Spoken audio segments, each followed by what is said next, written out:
আজকে নিউজ ফিডে দেখলাম মোটামুটি অনেক শিক্ষক বদলির কারণে ক্ষোভ ঝাড়ছেন, হতাশা প্রকাশ করছেন, তীব্র থেকে তীব্রতর আন্দোলনে ডাক দেওয়ার প্রস্তুতি নিচ্ছেন।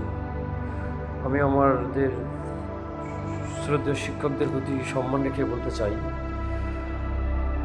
আপনাদের দাবি দেওয়া থাকতেই পারে, কিন্তু এই দাবি দেওয়ার আদায়ের জন্য কোমলমতি শিশু শিক্ষার্থীদের ক্লাস থেকে বের করে দেওয়া, তাদের পরীক্ষার হল থেকে বের করে দেওয়া।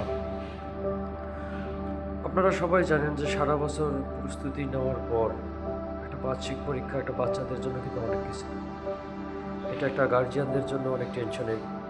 কিন্তু সারা বছর প্রস্তুতি নেওয়ার পর পরীক্ষার হলে গিয়ে যখন বাচ্চারা পরীক্ষা দিতে না পেরে ফিরে আসে, তাদের জন্য কিন্তু অনেক এটা মানসিক একটা বাধার সৃষ্টি করে। আসলে আন্দোলনের নামে এই ক্লাস বর্জন বা পরীক্ষা বর্জন এটা কখনোই কাম্য নয়। আপনারা বুঝতে পারছেন যে দেশে এখন কোনো গণতান্ত্রিক সরকার নেই। নতুন সরকার আসুক, নির্বাচন হোক, সামনে একটা নির্বাচন আছে, নির্বাচনের পর আপনারা আপনাদের দাবি দেওয়া যা আছে তা সুস্থভাবে পেশ করতে পারেন। কিন্তু এই সব কিছু বাদ দিয়ে আন্দোলনের নামে এসব করা ঠিক না।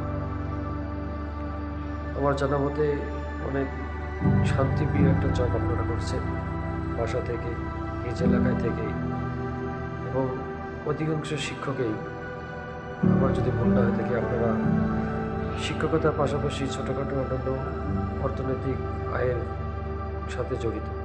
ধন্যবাদ সবাইকে।